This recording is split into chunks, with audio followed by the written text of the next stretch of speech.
Coffee पर Kurukshetra show में मेहमानों द्वारा व्यक्त की गई राय और कमेंट्स उनके निजी विचार हैं। मेहमानों की राय को इंडिया टीवी या शो के होस्ट की राय न मानी जाए। इंडिया टीवी का मकसद किसी भी व्यक्ति या वर्ग की भावना को ठेस पहुंचाना नहीं है।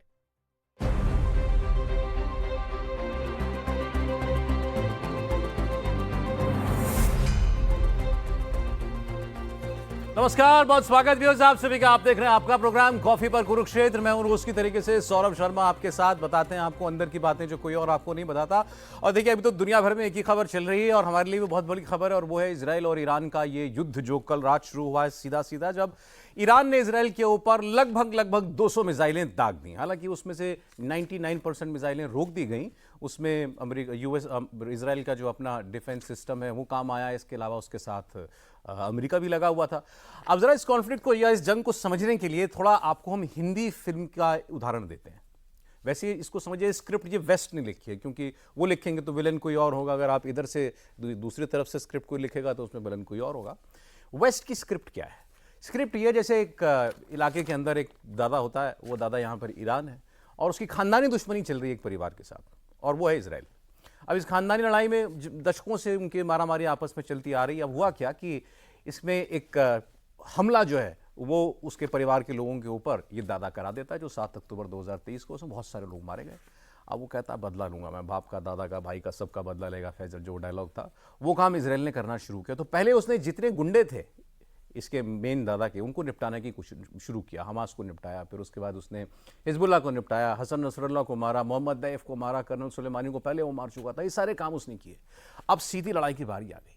अब दादा जो है वो उसकी नाक का सवाल बन गया कि इसने मेरे इतने सारे लोग मार दिए, तो उसका बदला उसने कर लिया जब उसने मिसाइल दागी। अब उसके बाद वो क्या कह रहा है? उसके बाद वो ये कह रहा है कि देखो, मेरा इरादा नहीं है कि मैं तुमको और मारूं, या मेरा इरादा नहीं है कि मैं इस जंग में इस लड़ाई को और ज़्यादा खींचूं, तो मैंने अपना बदला पूरा कर लिया, अब तुम खामोशी से बैठो। अब इजराइल क्या कह रहा है? उसको तो बदला पूरा करना है। और उसके साथ और कौन है? उसके साथ शहर का सबसे बड़ा दादा है, वो है अमेरिका। उसका अपना पुराना हिसाब चल रहा है उसके गुंडे के साथ, दादा के साथ। उसको वो हिसाब भी चुकता करना है। तो अब ये कल रात के बाद होगा क्या? कौन सी वो तबाही की रात होगी, क़यामत की रात होगी? क्या वो आज होगी या वो आने वाले दिनों में कोई वक्त होगा? क्योंकि इजराइल कह रहा है कि वक्त हमारा होगा, जगह हमारा होगी, और जगह हमारी होगी और मौका भी हमारा होगा जब हम तुम्हें मारेंगे। तो इस बीच में दुनिया देख रही है खामोशी से भी कि भाई कब ये जो है अब इजराइल अपना बदला पूरा करेगा। अमेरिका इसके अंदर क्या करेगा? क्या ये पूरे इलाके के अंदर कोई बहुत बड़ी और तबाही और जंग में तो नहीं तब्दील हो जाएगा? इस सब को आज हम समझेंगे। हमारे साथ बहुत खास मेहमान है आज। हमारे साथ है मेजर गौरव आर्या साहब, जिनको आप सुनते हैं इंडिया टीवी पर भी, और वैसे भी मतलब अपनी फील्ड के ये भी एक दादा हैं। छोटे मोटे नहीं सर, फील्ड के दादा हैं, तो ऐसा इनका मानना है। हाँ, छोटे मोटे ये मानते हैं। हाँ। सर बहुत स्वागत है आपका। कर्नल राजीव अग्रवाल जी हमारे साथ हैं। आपने अभी कुछ दिनों पहले हमारे प्रोग्राम में उनको देखा था। सर प्रोग्राम बहुत पसंद किया लोगों ने, बहुत शुक्रिया, आप दोबारा आए। और रोज की तरह आपके प्रदीप सिंह जी हमारे साथ हैं, बहुत शुक्रिया प्रदीप जी आपका प्रोग्राम में आने के लिए। अब सर सवाल ये है कि इजराइल अपना बदला पूरा कैसा करेगा, और उसके निशाने पर है क्या? बेसिकली वो क्या करना चाहेगा ईरान पर अगर हमला करता भी है, तो उसका ऑब्जेक्टिव क्या होगा? पहली बात तो सौरभ जी बहुत बहुत धन्यवाद शो पे बुलाने के लिए। मुझे ऐसा लगता है कहीं ना कहीं इजराइल में रियलाइजेशन है कि हमास का दशकों से लड़ाई चल रही है, हिजबुल्लाह की उनके साथ दशकों से लड़ाई चल रही है, और कहीं ना कहीं जिसको हम लोग इंग्लिश में कहते हैं the head of the snake, जो ईरान है। तो सोशल मीडिया पे बड़ी चीज़ें वायरल हो रही हैं कि क्या एक रेजीम चेंज प्लान किया जा रहा है ईरान में। क्या ऐसा रेजीम चेंज की बात हो रही है? पहली बात है। दूसरी चीज़, हाल ही में बयान आया था महमूद अहमदजनाद, जो उनके पहले पूर्व राष्ट्रपति हुआ करते थे एक टाइम पे, उन्होंने ये बोला है, बड़े सरप्राइजिंगली उन्होंने ये बोला है कि साहब पूरे हमारे स्ट्रक्चर में मोसाद के जासूस घुसे हुए हैं। हाँ। और जो आपके जो टॉप एशेलॉन्स हैं पावर के, आपकी जान कभी भी जा सकती है। कुछ नहीं पता किसी का स्टाफ ऑफिसर है, किसी का कोई भी है सिक्योरिटी वाला, कौन हो मोसाद के पेरोल में, और यहां पे फिर पेजर की जरूरत नहीं है। ये उन्होंने निकाय, मैं कह रहा हूं कि पेजर की जरूरत नहीं है। इजराइल अगर एक्टिवेट कर दे तो अंदर तबाही हो जाए। तीसरी बात बड़ी इंपॉर्टेंट जो है वो ये है कि कहीं ना कहीं प्रेशर में आके ईरान ने, क्योंकि ईरान के अंदर जो सोसाइटल चर्न अभी चल रहा है, आपने हिजाब मूवमेंट में देखा कि औरतें सड़क पे आ गई, और people don't like the regime, उनको ज़्यादा पसंद नहीं है ईरानियों को। बड़े खुश मिजाज किस्म के लोग हैं, पार्टी करने वाले लोग हैं ईरानी, उनको इन सब चीज़ों से। अब ये ऊपर से इनके जो बिल्कुल जो कहते हैं कि बड़े हार्ड लाइनर जो मौलवी ऊपर से आ गए, जो उनको स्टाइफल करते हैं, तो ईरानियों को ये सब पसंद है नहीं। अब हो क्या रहा है कि उनको प्रूव करने के लिए भाई आपका कंट्रोल क्या है, आपका कंट्रोल दहशत है। अगर दादा की, आपने दादा वाला एग्जाम्पल दिया, गुंडा माफिया का एग्जाम्पल दिया, जिस दिन दादा की या जो माफिया होता है जिस दिन उसकी दहशत कम हो जाती है उसकी जड़ मजबूत नहीं रहती। बिल्कुल। तो आपकी मजबूरी है, आप यानी कि ईरान, आपकी मजबूरी है कि आप 200 मिसाइल मारे, राइट। अब जब ये मारेगा वापस पलटवार जब इजराइल करेगा, अब इसने क्या कर दिया, इसने अपने आप को इंडेमनिफाई कर दिया। अब भाई देखो तुमने ऐसा करा था, हमने कर दिया, हम बस बस इसके बाद लड़ाई हमारी नहीं होगी। लेकिन क्या इजराइल मानेगा? अगर इजराइल पलटवार करता है, इजराइल के पास ऐसे हथियार हैं कि इनके जैसे for example the F-35 is a 5th generation stealth fighter jet and it's the finest in the world. मैं इसलिए फाइनेस्ट बोल रहा हूं क्योंकि F-22 का प्रोडक्शन बंद कर दिया अमेरिका ने, वो भी अमेरिका के पास है, वो डिप्लॉय कर चुके हैं मिडिल ईस्ट में। Americans have deployed it day before yesterday. तो अगर ये जाते हैं और ये अटैक करते हैं वहां पे, ईरानियों के पास शायद कोई पलटवार के लिए, पता लगाने के लिए ईरानियों के पास ऐसी टेक्नोलॉजी आज की तारीख में है नहीं। उनको हवा नहीं लगेगी। एक तो हवा नहीं लगेगी, एक तो ये चीज है। दूसरी ये चीज है, मैं ये नहीं कह रहा कि बिल्कुल ही वो 100% है, मैं ये नहीं कह रहा, but I am saying a 5th generation fighter jet is miles ahead of anything that Iran has. Iran के पास है नहीं ऐसा कुछ। आखिरी पॉइंट मैं आपको बताना चाहता हूं कि बहुत जल्दी ईरान की जो रेजिम है वो अनसेटल हो जाएगी क्योंकि उसको पब्लिक सपोर्ट नहीं है। और कोई भी ऐसी रेजिम जिसको मास पब्लिक सपोर्ट ना हो, जब उस पर स्ट्रेस पड़ता है ना, वो लड़खड़ा जाती। इनको मास पब्लिक अपील इनकी है नहीं, लोग सड़क पे आ जाएंगे। और यही बेंजामिन नेतन्याहू ने 4 दिन पहले बोला था कि तुम्हारी आजादी का दिन निकट है। आपने पढ़ा होगा, उसने बोला था कि आप आजाद होने वाले हैं। हाँ। वो क्यों बोल रहा था? He was addressing the people of Iran, he was not addressing the leadership. वो ईरान के लोगों को एड्रेस कर रहा था बेंजामिन नेतन्याहू, और उनको बोल रहा था कि भाई तुम अभी आजाद होने वाले हो, यानी कि तुम तैयार हो जाओ। सो वो उनकी तरफ मैसेजिंग थी। That is what is happening. नहीं, बट आपको रिजीम चेंज करने के लिए टॉप पर बदलाव करना पड़ेगा ना, जो अली खमेनी साहब हैं जी। तो क्या उनको छू सकता है इजराइल? क्यों नहीं छू सकता? तभी तो भागा है, उसको पता है कि छू लेंगे। वो गायब हो गया अपने प्रेसिडेंशियल पैलेस से, जो भी उसका पैलेस था सुप्रीम लीडर का, जहां पे भी रहता था, वहां से गायब हो गया। अब पता लगा कि सेकंड टाइम उसने अपनी लोकेशन चेंज करी है। अच्छा। वो भी बिल्कुल नसरल्ला की तरह, जैसे नसरल्ला कहीं पे एक दिन ज्यादा नहीं रहता था, वो भी 2 बार अपनी लोकेशन चेंज कर चुका है वो। क्योंकि एक और चीज बेंजामिन नेतन्याहू ने बोली थी, और ये इसने अमेरिका में बोली थी, कि कोई ऐसी जगह नहीं है जहां पे तुम हमसे छुप पाओगे, हमें पता है तुम कहां पे हो, and we'll hunt you down. We'll मतलब सर, लेकिन वो केवल एक पॉलिटिकल फिगर नहीं है ना, वो सुप्रीम लीडर है ईरान के, ये तो बात ठीक है। हाँ। बट वो एक रिलीजियस लीडर है। दुनिया भर के शियाओं के जो करोड़ों में होंगे, हमारे यहाँ भी करोड़ों में हैं लोग वैसे, उनके सुप्रीम रिलीजियस लीडर है। हाँ, लेकिन मैं एक और बात छूने का मतलब नहीं, उनको कोई मतलब कुछ नहीं होगा। और जगह प्रोटेस्ट होगी। देखिए बात यह है ना कि एक तो दूर से आपने सुप्रीम लीडर बोल दिया, अगर कोई यहां पे शिया है भारत में या पाकिस्तान में या कहीं और इराक में भी हैं, आप वो तो नहीं उसके रूल के अंडर रह रहे ना, वो तो उसके कोड़े नहीं खा रहे। तो एक तो है रिलीजियस लीडर कि आप भाई religious, he is not religious leader of Shias. मुसलमानों में कोई इसका स्कोप नहीं है कि ये हमारा रिलीजियस लीडर है। उनमें कोई पोप का कॉन्सेप्ट नहीं है मुसलमानों में। पोप का नहीं है। हाँ। धर्मगुरु जैसे हम कहते हैं हिंदी में। हाँ, धर्मगुरु तक हो सकता है। देखिए, खुद मुख्तारी सिर्फ अल्लाह की है, sovereignty belongs to Allah alone, right. उसमें बंदे और अल्लाह के बीच में कोई दरमियानी इंसान का कोई रोल है नहीं। लोग बन जाते हैं धर्मगुरु, पावरफुल बन जाते हैं, पर यह कहना कि वो शियाओं का लीडर है, वो शियाओं का लीडर नहीं है। हाँ, Iran is the largest Shia country in the world, और उसका वो सुप्रीम लीडर है, उतना है।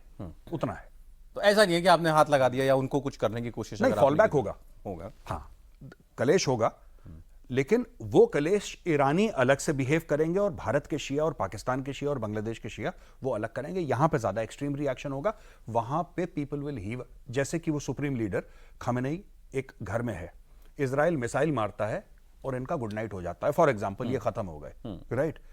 ईरान में जो भी होगा प्रायोजित होगा कि लोग आ गए सड़क में फ्लैग्स लेके और मास्क वास्क पहन के, ये सब जो ड्रामा चलता है वहां पे, वो एक प्रायोजित है, वो एक स्पॉन्सर्ड है, वो जरूर होगा। लेकिन आम लोग जो हैं, they will heave a sigh of relief. एक पोस्टर था बड़ा फेमस, पता नहीं आपकी नजरों से गुजरा कि नहीं। उस पोस्टर में पता है क्या बोला है? You will be very surprised. वहां पे तेहरान के लोगों ने पोस्टर अपनी सड़कों पे लगाया है कि ये जो बंदा है ना, ये जो बंदा खमेनेई है, वो इजरायलियों को बोल रहे हैं तुम इसको मारो। यार, हमारा तुमसे कोई लेना देना नहीं है। अच्छा। हाँ, वो बड़ा फेमस वायरल हुआ था। वो कह रहे हैं कि इसको मारो, यार इन लोगों को मारो, ये तुम्हारे खिलाफ कर रहे हैं, हमास वमास, हमारा हमास से कोई लेना देना नहीं है, हमें बख्शो, इसको मारो, यही है कलेश की जड़। अच्छा, वहाँ के लोग बड़े परेशान हैं इस क्लर्जी से। अब सर क्या उस हद तक इजराइल जाएगा? रिजीम चेंज जो है वही असल मकसद है? मैं कहीं पढ़ रहा था कि भाई अभी पहले इजराइल के निशाने पर ईरान के न्यूक्लियर एसेट्स हो सकते हैं। नहीं, बिल्कुल सही बात है। अब ये लड़ाई जैसे कहते हैं कि आर पार की लड़ाई होने के अंदेश ज़्यादा लग रहे हैं, और ईरान को एक तरह से आपने with the back to the wall वाली सिचुएशन में आ गया था, जहाँ पे अगर वो कोई एक्शन नहीं लेता तो दिन पर दिन उसके लिए सिचुएशन ख़राब होती जा रही थी। पहले जो है इस्माइल हनिया की हत्या हुई, फिर फौद शुक्र की हत्या हुई, फिर 16-17 सितंबर से जिस प्रकार से हिजबुल्लाह के पूरे कमांड कंट्रोल स्ट्रक्चर को बर्बाद किया गया, और लास्ट में जो नसरुल्लाह की 27 सितंबर को हत्या की गई, तो एक के बाद एक जो वार हो रहे थे, चाहे हिजबुल्लाह के ऊपर हो रहे थे, बट वार फील कौन कर रहा था? ईरान फील कर रहा था।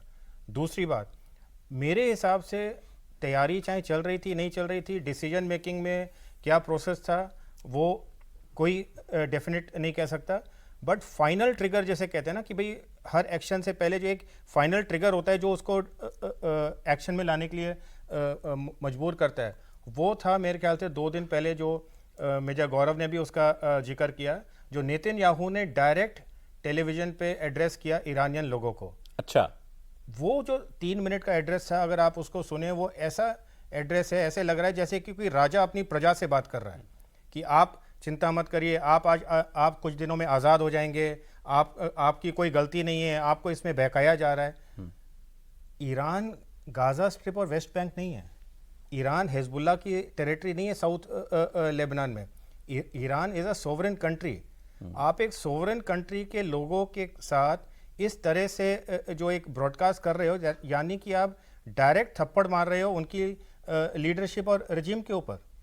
तो ये मेरे ख्याल से फाइनल ट्रिगर था कि अगर ईरान उस समय भी सोच रहा था कि भाई अभी भी हम रिस्ट्रेन करेंगे, देखते हैं आगे क्या होता है, और जैसा उनके प्रेसिडेंट ने भी कुछ दिन पहले बोला, 4-5 दिन पहले नेतन्याहू के एड्रेस से, कि हम इसलिए नहीं कर रहे थे बिकॉज हमें भरोसा दिया गया था कि सीज फायर हो जाएगा, जिसके लिए उसे ईरान में बहुत बैकलैश सहन करना पड़ा।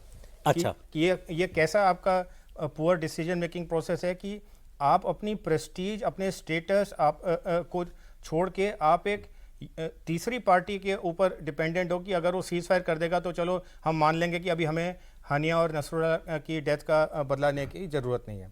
सो ये पूरे डायनेमिक्स हैं। रजीम चेंज तो यूएस और इजराइल कम से कम 10-15 साल से चाह रहे हैं। न्यूक्लियर एसेट्स को टारगेट करने की उन्होंने कई बार कोशिश की है। उन्होंने साइबर अटैक भी किया उनके नतान्स के जो न्यूक्लियर प्लांट के ऊपर। स्टकनेस वायरस जो आप लोग ने नाम सुना होगा, 2011 में उसने पूरे उनके जो सेंट्रीफ्यूज वगैरह थे उनको क्रिपल कर दिया था। सो ऐसी बात नहीं है। आज भी अगर आप पूछेंगे इजरायली लीडरशिप से या यूएस लीडरशिप से, वो तो हामी भरेंगे कि हाँ भी रजीम चेंज हमारा तख्ता पलट करना है। बट ईरान इतना छोटा नहीं है, ये एक सिविलाइजेशनल पावर है।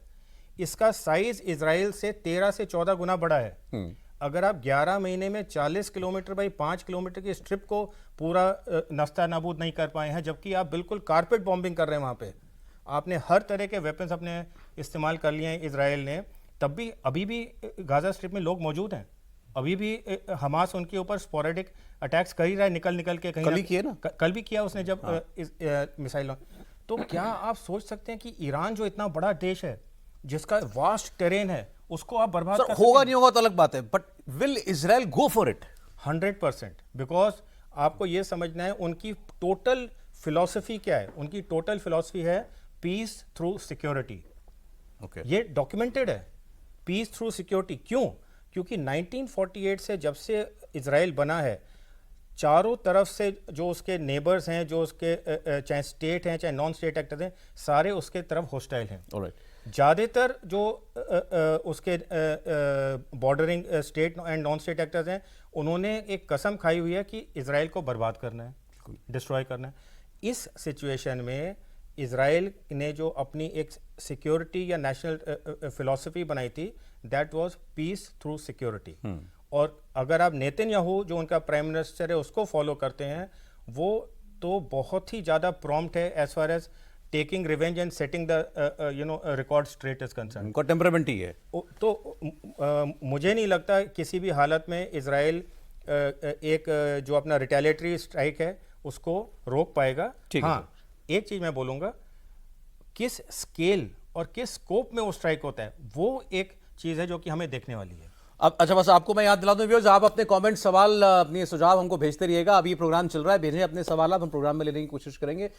#कॉफी पर कुरुक्षेत्र। सर, जैसा हमारा आज का शीर्षक बता रहा है कि इजराइल रहेगा, ईरान रहेगा, आज या तो तू, आज या मैं। वो वाली स्टेट है या जियो पॉलिटिक्स ऐसे काम नहीं करती? नहीं, ये तो नेचर है, सर्वाइवल ऑफ द फिटेस्ट। जो तगड़ा है वो सर्वाइव करेगा, एक बात। दूसरी बात, मछली पकड़ने के लिए क्या करते हैं, चारा डालते हैं। ईरान ने वो चारा खा लिया है। हाँ, कल हमला करके। देखिए, केवल इजराइल को अलग करके आप देखेंगे तो पूरी पिक्चर सामने नहीं आएगी। अमेरिका और नेटो देशों को भी लाना पड़ेगा। अमेरिका रिजीम चेंज चाहता है और ये कोई पहला मौका नहीं है। और एक समय ऐसा भी था जब ईरान और इजराइल दोस्ती थी। ईरान इजराइल में? जी, 60s में ट्राइडेंट बना था। ईरानी रेवोल्यूशन से पहले? हाँ, रिवोल्यूशन से, ईरान के, हाँ, उससे पहले। वो तो उनके तब के शासक, उनके जो वंशज हैं आज, वो रजा पहलवी, हाँ, आजकल बड़े एक्टिव हो गए ना। हाँ, तो उस समय जो है ट्राइडेंट बना था, ईरान, इजराइल और टर्की। जो इंफॉर्मेशन है, जो भी इंटेलिजेंस है, उसको शेयर करने के लिए। तो क्यों ये दोस्ती की थी ईरान ने? उनको 2-3 चीज़ें लगती थी। एक कि ईरान की जिस तरह की इंटेलिजेंस है, जो ताकत है उसकी, उसके अलावा शाह को ये लगता था कि अगर इजराइल से दोस्ती करेंगे, इजराइल की बहुत अच्छे संबंध हैं अमेरिका से, अमेरिका रिजीम चेंज चाहता है, तो शायद इजराइल बचा ले हमको। तो लेकिन वो जो है, उसके बाद जैसे ही रिजीम चेंज हुआ 79 में, वो सब मामला खत्म हो गया। तो इजराइल के लिए, जो मेजर साहब ने कहा, सर्वाइवल का और कोई तरीका नहीं है। ईरान रहेगा तो इजराइल के लिए हमेशा खतरा बना रहेगा। इस समय सबसे बड़ा खतरा है, और इस समय जो परिस्थिति है जियोपॉलिटिक्स की, उसमें ईरान अकेला खड़ा है। उसके साथ अरब देश खड़े होने को तैयार नहीं है। किसी का बयान नहीं आया। कोई साथ नहीं आएगा ईरान के? अभी तक कोई आया क्या? केवल एक सऊदी अरब का बयान आया कि हम नजर बनाए हुए हैं जो घटनाक्रम। वो भी तो चौधरी है एक इस्लामी दुनिया का, सर। हाँ, लेकिन वो कुछ बोल नहीं रहा है। और दूसरा, यूरोप और अमेरिका किसी भी हालत में रिजीम चेंज चाहते ही हैं। रशिया, चीन जो है वो एक देश है जो इस हालत में भी ईरान से तेल खरीद रहा है। रशिया की चुप्पी बड़ी आश्चर्यजनक है। ये माना जा रहा था कि ऐसे समय में रशिया शायद जो है किसी तरीके से, लेकिन ये जो भारत रूस के संबंध हैं, मुझे लगता है उसकी भी इसमें भूमिका है। तो भारत रूस के संबंध और भारत इजराइल के संबंध, देखिए, भारत और इजराइल के संबंधों को आपको अगर टाइम फ्रेम में देखना हो तो 3 हिस्सों में देखना पड़ेगा। 1948 से 1992 तक हम इजराइल के खिलाफ थे। 1992 से 2014 तक हम न्यूट्रल थे। 2014 से हम इजराइल के साथ थे। तो इजराइल और भारत की दोस्ती में कोई शक नहीं है। और ईरान को लेकर देखिए, ईरान से भी हमारे अच्छे संबंध थे। बड़ा देश है, सिविलाइजेशनल कंट्री है, सब कुछ है, लेकिन अमेरिका वहां पहले भी रिजीम चेंज कर चुका है। ऐसा नहीं कि पहली बार होगा। तो उस उद्देश्य अमेरिका का जो है, अब दोनों की इंटरेस्ट मिल जाते हैं, इजराइल और अमेरिका के। अमेरिका वहां रिजीम चेंज चाहता है, इजराइल शांति चाहता है। शांति मतलब अपने लोगों के लिए। वो जो टेलीवाइज्ड स्टेटमेंट की बात कर रहे हैं, उन्होंने कहा दुनिया, मतलब पूरे अरब में, मिडिल ईस्ट में कोई ऐसी जगह नहीं है जहां हम अपने लोगों की रक्षा के लिए। क्या इसको ऐसे कह लें सर कि मतलब इंटरेस्ट तो अमेरिका का है, उस ऑपरेटर इजराइल है, इसमें इजराइल के थ्रू ऑपरेट हो रहा है। इंटरेस्ट तो इजराइल का भी है। ये है कि दोनों के इंटरेस्ट मिल गए। और एक ही समय पे, अलग अलग समय पे अलग अलग इंटरेस्ट होते हैं देशों के। इस समय दोनों का इंटरेस्ट, वो अमेरिका को भी लग रहा है कि इजराइल जो कर रहा है, बार बार अमेरिका कह रहा है कि अपने को डिफेंड करने का अधिकार है इजराइल को। नेटो का कोई देश देखिए आप जो है इजराइल के खिलाफ बोलने को, तो बल्कि पक्ष में भी बोल रहे हैं, खिलाफ की क्या बात। तो कुल मिलाकर इजराइल को जियोपॉलिटिक्स का जैसा सपोर्ट इस समय मिल रहा है, बहुत शायद ही, मुझे नहीं याद है कि इससे पहले उसको कभी इस तरह का इतना बड़ा सपोर्ट मिला हो। तो ईरान ने गलती कर दी है ये अटैक करके। और सही बात है जो दोनों कर्नल साहब भी और मेजर साहब भी कह रहे हैं कि इजराइल के सामने कोई चारा नहीं था। अगर वो रिटेलिएट नहीं करते तो तो भी मरते, रिटेलिएट किया है तो भी मरना है। अब sir, as a regime change मतलब है, एक टर्म हो गया, लेकिन आप कैसे इसको इफेक्ट में कैसे लेकर के आएंगे भाई? दुनिया में अभी आज 2 साल से जंग चल रही है अभी रशिया और यूक्रेन की। लगा था कि निपटा देगा 2-4 महीने के अंदर रशिया, 2 साल हो गए। अफगानिस्तान में घुसा था सोवियत यूनियन, उसको कितने बरस लग गए थे अमेरिका को उसको वहां से खदेड़ने में। तो इतना आसान होगा क्या ईरान को दबाना? आसान नहीं है। और जहां तक रशिया यूक्रेन की आपने बात करी, मैंने तो ऑन रिकॉर्ड जाके बोला था कि रूस इन्वेड नहीं करेगा। अच्छा, जब रूस ने इन्वेड कर दिया, मैंने बोला लड़ाई 1 हफ्ते में खत्म हो जाएगी। तो ये तो हमारी एनालिसिस है और ये मुंह के बल गिरी और अभी तक वो लड़ाई खत्म नहीं हुई। खैर, ये तो पास्ट हो गया। मैं आपको एक बात बताता हूं, जैसा कि बाकी पैनलिस्ट भी कह रहे हैं कि ये जो रेजिम चेंज का ऑपरेशन है, this is not something which is new. ये आज से शुरू नहीं है, पहले से शुरू है। अब गल्फ ऑफ ओमान में कैरियर ग्रुप लगता है यूएसएस एब्राहम लिंकन का एक कैरियर स्ट्राइक ग्रुप। वहां पे Harry Truman, USS Harry Truman लगता है मेडिटेरेनियन में। यानी कि दोनों तरफ से इजराइल को घेर के और एयर डिफेंस कवर भी प्रोवाइड करना। थोड़ा बता दीजिए सर, जो आपने दोनों बात बताई है, ये मतलब हैं क्या, ये बेड़े क्या हैं? ये बेसिकली क्या होता है, कैरियर ग्रुप में जैसे कि एक एयरक्राफ्ट कैरियर हो गया which is 100,000 ton displacement nuclear aircraft carrier. Nuclear aircraft? जी, जिसमें कि 2-3 स्क्वाड्रन्स होंगे फाइटर जेट्स के।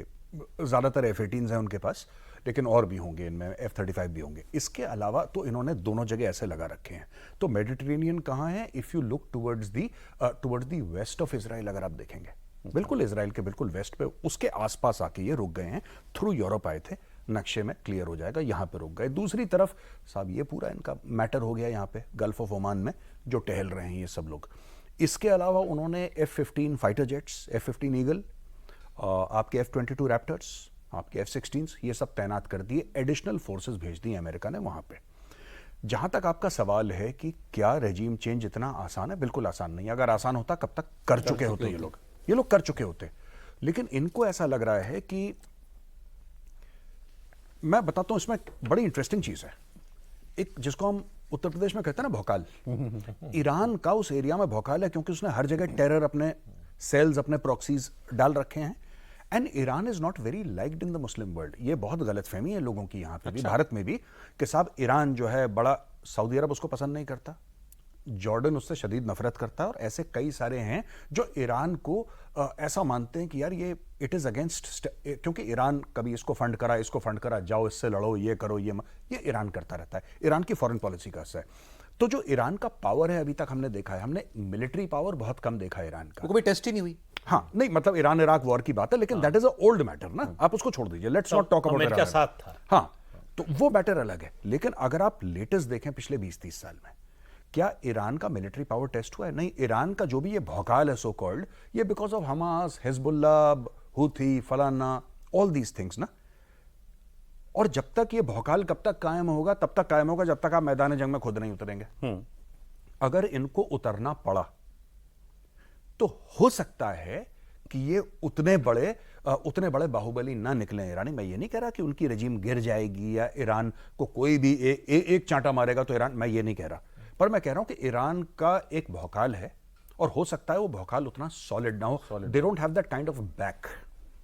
पब्लिकली हम क्या जानते हैं ईरान के मिलिट्री माइट के मारे पे? देखिए, काफी चीजें तो प्रोजेक्टेड हैं, काफी चीजें उनकी सीक्रेट हैं। उनके पास रशियन वेपनरी बहुत ज्यादा है, चाइना से भी उन्होंने वेपनरी ली है।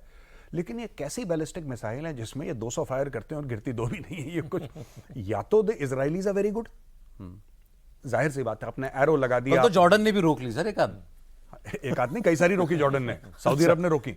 लेकिन आपने एरो का सिस्टम लगा दिया, आपने डेविड स्लिंग लगा दी, आपने वो आयरन डोम लगा दी, आपने ऐसे 3 टियर सिस्टम लगा दिया। अब उनकी वो, they are pretty well protected the Israelis. क्या ईरान में यह काबिलियत है कि सऊदी अरब या और देश या ऊपर से, अगर तेहरान से भी आए जहां से सऊदी अरब की जरूरत नहीं है, ऊपर से आके वो लोग आके और they can land attack Israel? वो नहीं होगा। ये होगा वही चीज। लेकिन एक चीज कर सकता है ईरान, बैलिस्टिक मिसाइल डाल रहा है ना ये, क्या ईरान अपनी एयरफोर्स भेज सकता है over Israeli skies to bomb? Israel भेज सकता है। मुझे नहीं लगता ये, देखिए, ये कोशिश करेंगे आसपास के जो देश है ना, इराक में बहुत कम लोगों को पता है कि Iraq is also Shia majority by the way. Iraq की शिया मेजोरिटी। हाँ, वहां पे रूल सुन्नीस का रहा है ज्यादातर, लेकिन it is a Shia majority area. तो क्या ये इराक से लॉन्च कर सकते हैं अपनी एयर स्ट्राइक्स? देखिए, जो सिग्नलिंग होगी कि they are very serious about war, ये नहीं कि आपने ड्रोन डाल दिया, बैलिस्टिक मिसाइल, वो पुरानी पता नहीं बंदा तुम्हारा जाता है कि नहीं जाता? बंदा फिजिकली, हाँ, boots on the ground are very difficult. आप बोलें कितना करके, I don't think they have the logistical capability कि इजराइल पे अटैक कर दें, और वो करेंगे भी नहीं, पूरी दुनिया बीच में आके उनको पहले ही निपटा देगी। लेकिन क्या उनके fighter jets, can Iranian fighter jets fly over Israeli skies? That I think will be the true measure of Iranian prowess, कि भाई आप कर सकते हो कि नहीं कर सकते, आपकी एयरफोर्स वहां पे उड़ती है कि नहीं उड़ती, ये देखते हैं। मुझे नहीं लगता कि दे विल टेक। वही बहुत डिपेंड करता है ना कि इजराइल करता क्या है, मतलब किस किस्म का रिस्पांस कल रात के हमले का इजराइल देगा। मैं तो ये कहता हूं कि अगर इजराइल ने बैलिस्टिक मिसाइल फायर करी अपनी, क्या इनका एयर डिफेंस इतना स्ट्रांग है कि तेहरान के ऊपर बचा ले? मैं कह रहा हूं, मैं ये नहीं कह रहा इजराइल करेगा, पर अगर इजराइल रिस्पॉन्ड करता है विद बैलिस्टिक मिसाइल। दो बातें क्लियर हो गई देखिए अभी तक की बातचीत में, कि बिल्कुल अलग थलग हो गया है ईरान। मुस्लिम दुनिया ही उसके साथ नहीं है, मुस्लिम दुनिया में उसको बहुत पसंद नहीं किया जाता, जिस तरीके की वो पावर एग्जर्ट करने की कोशिश करता है या इन्फ्लुएंस करना चाहता है अपने ये साइड किक्स के जरिए आसपास के देशों को।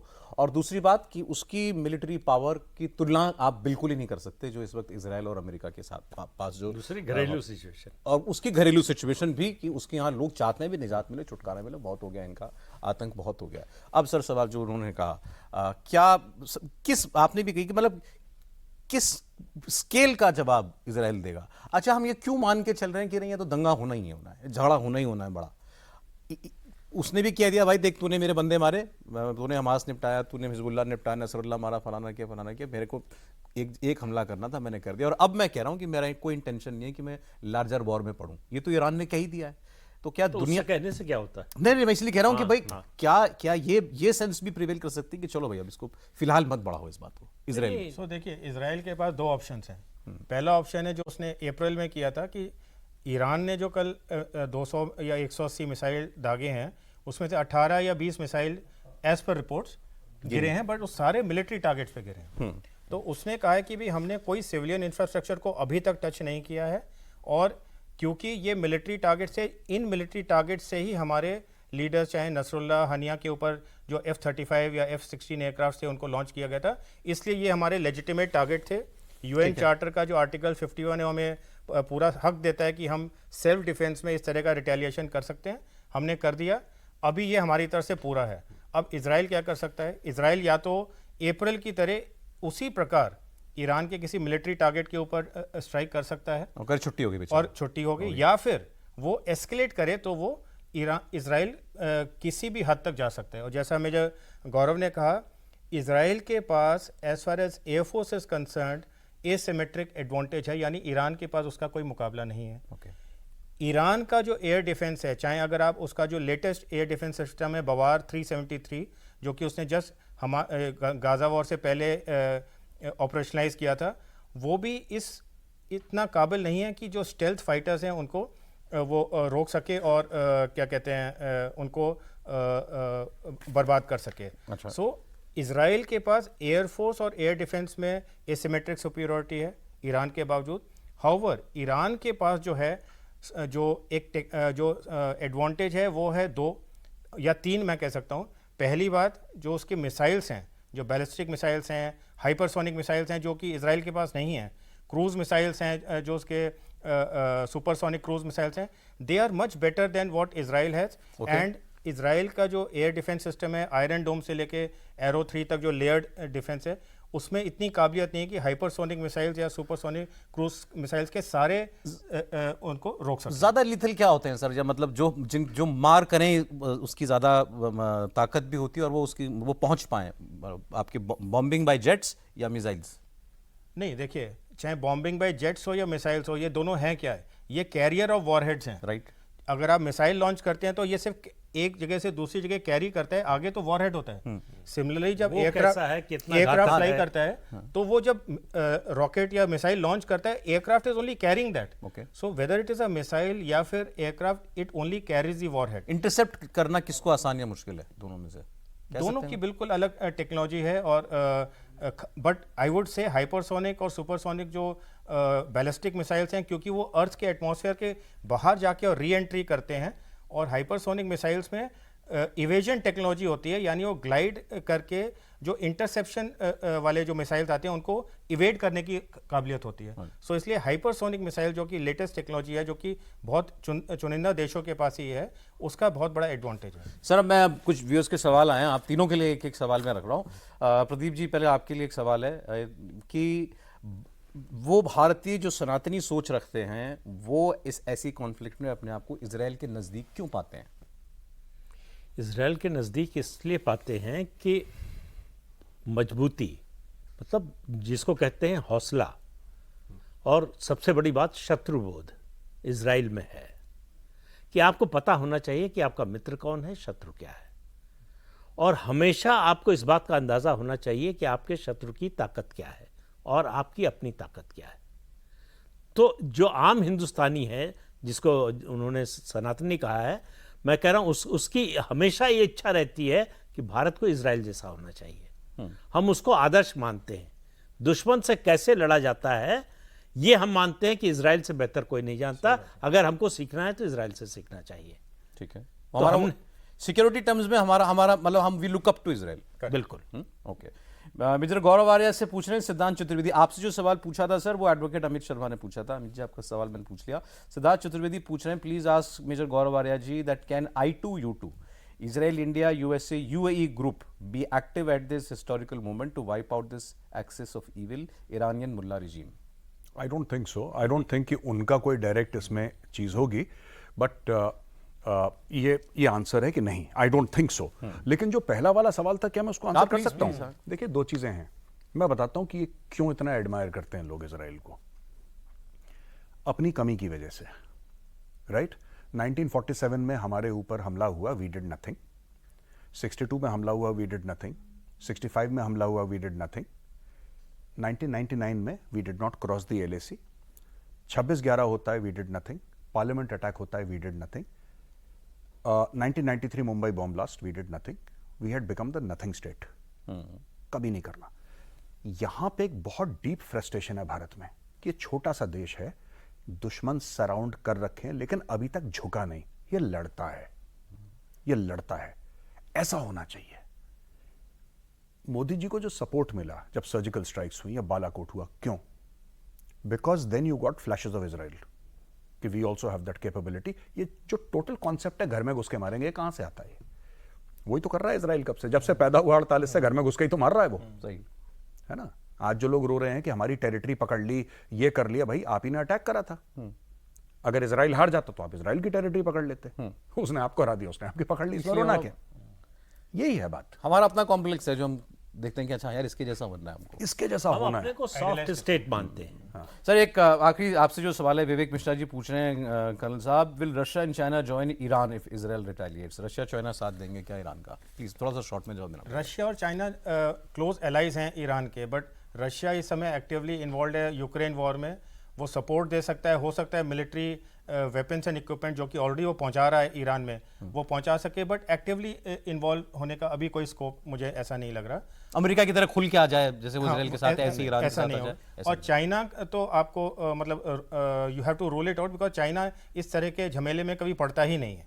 वो उसकी जो नेशनल और वो मिलिट्री, बम बना के किसके लिए रख रहा है फिर वो? हाँ, तो उसकी जो नेशनल स्ट्रेटेजी है, that does not involve getting involve in any military conflict, चाहे आपका वो क्लोजेस्ट एलाई हो जो कि ईरान है या कोई भी है। सो डायरेक्ट सपोर्ट तो मेरे हिसाब से दोनों में से किसी का नहीं मिलेगा। Russia through weapon platforms and equipment जरूर ईरान को सपोर्ट करेगा। देखिए साहब, आपके बहुत सवाल आपके पास बहुत सारे होंगे। हम कोशिश करते हैं जो बातचीत होती है उसमें आपको आपके जवाब भी मिल जाएं, और कुछ एक सवाल हम लोगों ने लिए भी। देखिए, इतना बड़ा जंग और दुनिया का इतना बड़ा ये हिस्टोरिक, जैसे एक व्यूअर ने कहा कि एक मौका चल रहा है, उसको 30 मिनट में सपेटना तो मेरे बस का तो नहीं था। कोशिश की है। बहुत शुक्रिया गौरव साहब, मेरे साहब, आप प्रोग्राम में आए। अभी तो मुझे लग रहा है मामला लंबा चलेगा सर, तो फिर थोड़ा सा वक्त आपका हम और लेते रहेंगे। जी बिल्कुल। प्रदीप जी बहुत शुक्रिया, बहुत धन्यवाद आपका। कर्नल साहब बहुत शुक्रिया आपका प्रोग्राम में आने के लिए।